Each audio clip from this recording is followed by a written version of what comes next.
Hi, ഇത് നമ്മുടെ അബിയു 3-ാം വർഷം ഇത് നമുക്ക് ഫലം തന്നു. ഇത് നല്ലൊരു ഫ്രൂട്ടാണ്. ഇത് നിറയെ പൂവിട്ടതായിരുന്നു, പക്ഷെ ഇപ്പോൾ ഇതിൽ 4 കായ്ച്ച് കിട്ടിയിരിക്കുന്നത്. ഞാൻ 2 കണ്ടിരുന്നുള്ളൂ. ഇത് പാകമായതിന് ശേഷമാണ് വേറെ 2 പേരെ കൂടി കണ്ടത്.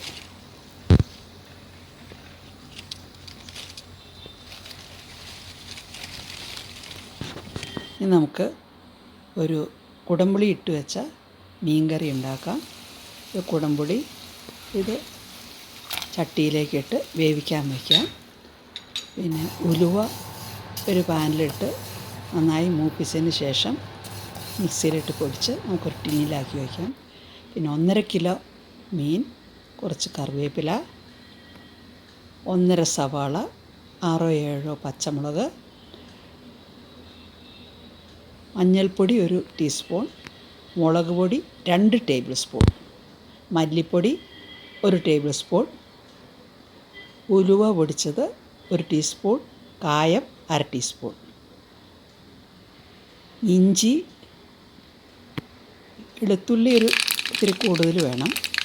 അത് കടുവും ഉലുവയും കുറച്ചിട്ട് പൊട്ടിച്ചതിന് ശേഷം സവാള, പച്ചമുളക്, കറിവേപ്പില ഇവയിട്ട് മൂപ്പിച്ച് ഒരു പ്ലേറ്റിലേക്ക് മാറ്റി വയ്ക്കണം.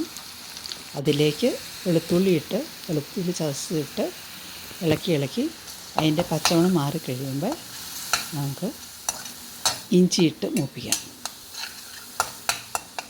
ഇഞ്ചിയും പതുക്കെ മൂത്ത് വരുമ്പോൾ അതിലേക്ക് മഞ്ഞളും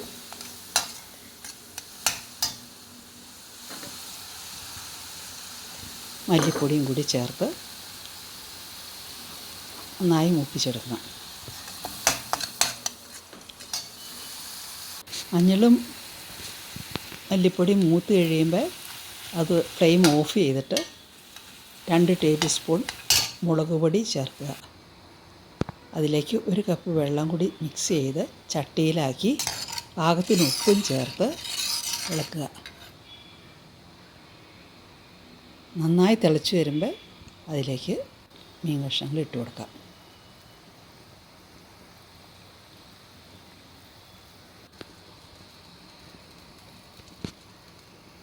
മീൻ പതുക്കെ തിളച്ച് വരുമ്പോൾ ഫ്ലെയിം കുറച്ച് വയ്ക്കണം.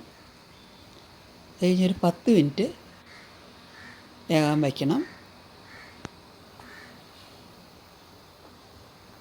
വെന്ത് വരുമ്പോൾ അതിലേക്ക് സവാള മൂപ്പിച്ചതും ഉലുവ പൊടിച്ചത് കായവും ചേർത്ത് ഇളക്കി ഫ്ലെയിം ഓഫ് ചെയ്യണം. ഇതുവരെ സബ്സ്ക്രൈബ് ചെയ്യാത്തവരുണ്ടെങ്കിൽ ഒന്ന് സബ്സ്ക്രൈബ് ചെയ്യണേ.